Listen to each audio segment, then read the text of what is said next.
What's up, everybody? Furious Pete, Furious Talks, and you guessed it by probably the title of this video. It is story time. Story time with Furious Pete. The first one went over so damn well. Well, maybe not the views, but feedback, comments, and everyone saying they really enjoyed it. They just enjoyed me talking about stories in my past.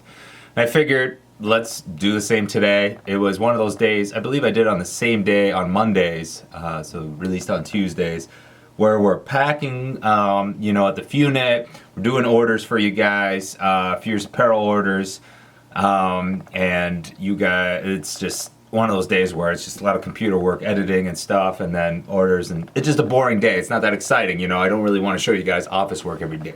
So we do this. We do story time. Last time I talked about the time I had a gambling problem. This time around, besides my absolutely stupid, messy office that I have right here, I'm going to talk about tree planting.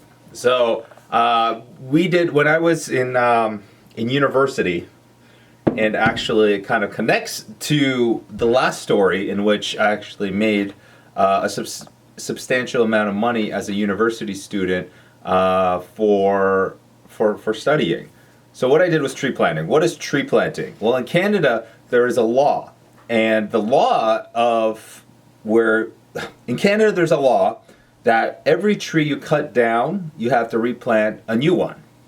So that helps, with making sure that Canada has an abundance of trees for years and years to come. So I know that in the 30s, 40s, and all that, when they were going throughout Canada and probably all of North America, they were just going crazy, clear cutting everything and taking the wood and building things. And they weren't really thinking about the future. They weren't thinking that, oh my God, we're going to cut all this down, there's going to be no more trees. So they implemented this law. So every tree that gets cut down, a fresh one gets planted.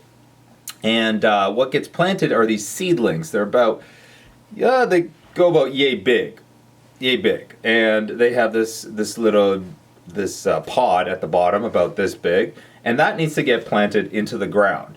And what they would do is send us planters into the field that have been, I guess they had these machines that would go plow through all this what looked like a war zone, because when they do clear cut these trees, there's just branches and stumps everywhere. And so these big machines go through and they create these, I guess, just pathways. And we go ahead and plant trees in these pathways every 6 feet.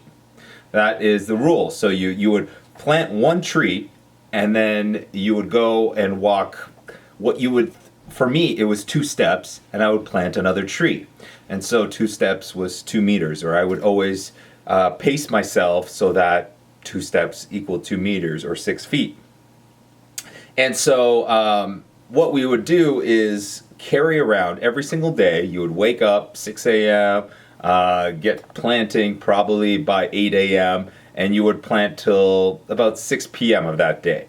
And you'd basically work at your own pace. You got paid based on the amount of trees that you planted.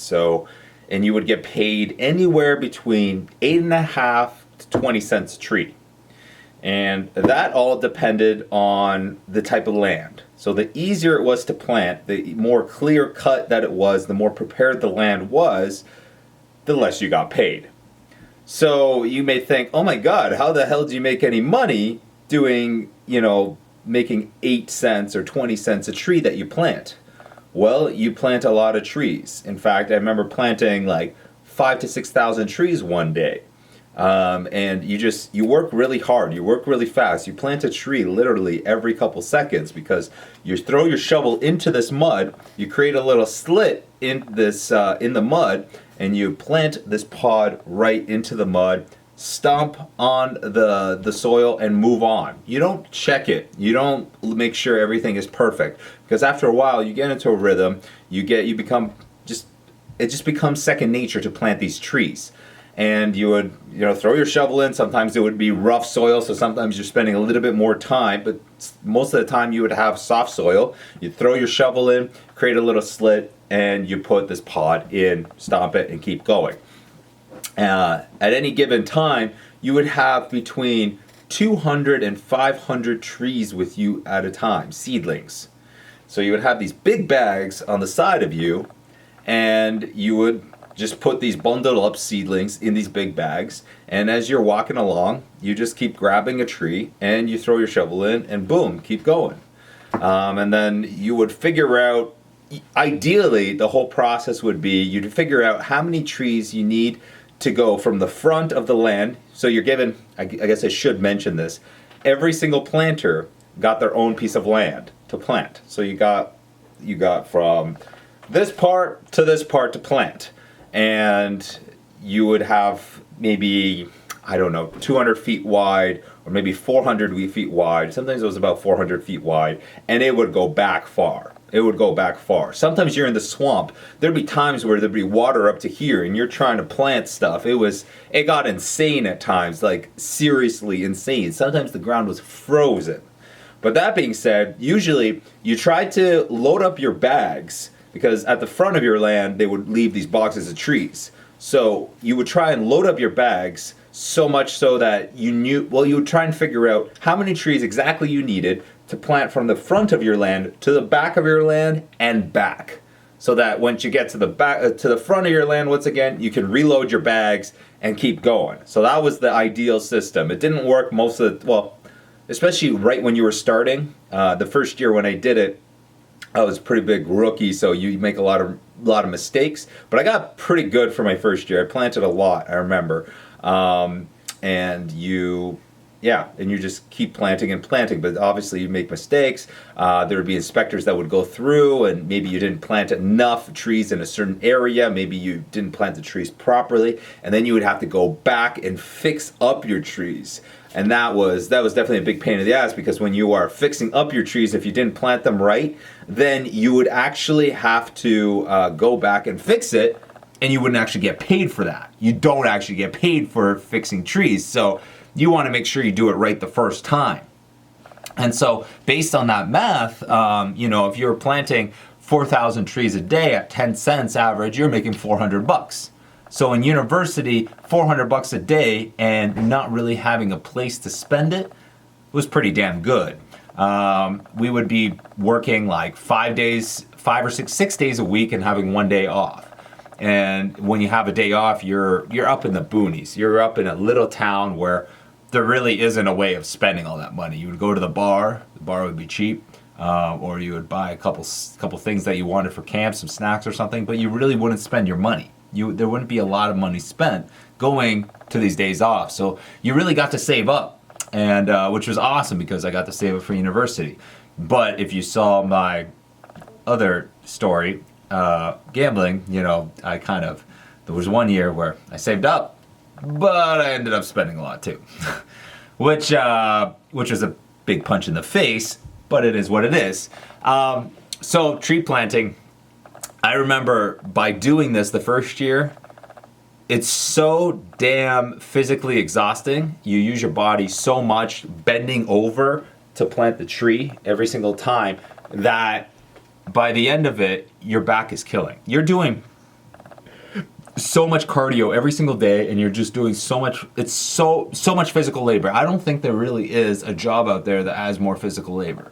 I question it, because a lot of people I've talked to a lot of people, and a lot of people compare it, and they don't think that there really is. Because after this, I remember going to the chiropractor for like 6 months after. Thank God for insurance back then, being under the parents. Now that's a different question. But got a lot of back pain. That's actually where my back pains started from. When I first started training in the gym, or like when I was in university and things like that, I would pull my back a lot, and it was because of this. It was because I did tree planting. It just, once you aggravate the back once, it's very easy to aggravate it again. But what I learned, what happened to me was that the more I actually trained my back, the stronger I got the back. So the more deadlifts I did, the more back exercises I did, the more I actually strengthened my back. And as a result, I actually wasn't pulling my back as often, which is awesome, which is dope. So as soon as that happened, I was like, oh yeah, this totally makes sense. This is sweet. Like, not pulling my back anymore because my back is getting stronger. So yeah, so that was tree planting. We would live in tents. At one point we lived in cabins, but mostly in tents. You have your own tent, and that's how you would live. There'd be, like I said, there'd be days where you wake up and there'd be snow everywhere, and it'd be cold. It'd be cold starting, but once you started moving, you got hot. You got hot really, really fast. And yeah, it definitely, doing something like that, it puts a lot of things in perspective. You know, when you do a physically exhausting job like that, and then you're encountered with another physically exhausting job in the future, you compare it and you're like, damn, this thing that I'm doing right now really isn't that bad. It really isn't. And so, yeah, that was tree planting, reforestation, which also at the end of the day is something that was a lot of, you know, very rewarding. Very rewarding. It was also the first time I did shrooms, but that'll be another story. Did you guys expect that at the end? That's right. That'll be another story. That'll be another story because it's fun. It's a fun story. So I'll save that for another time.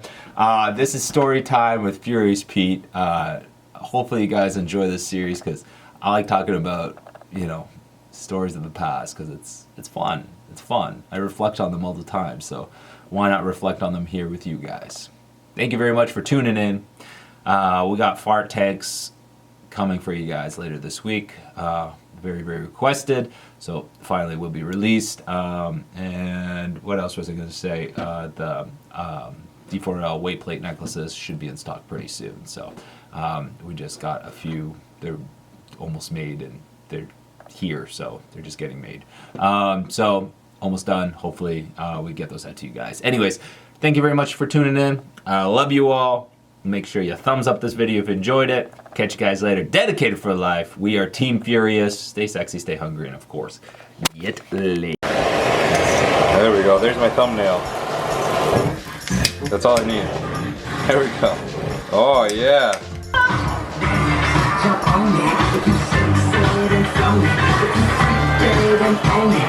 And we are into the next morning. It is the morning, and it is time to make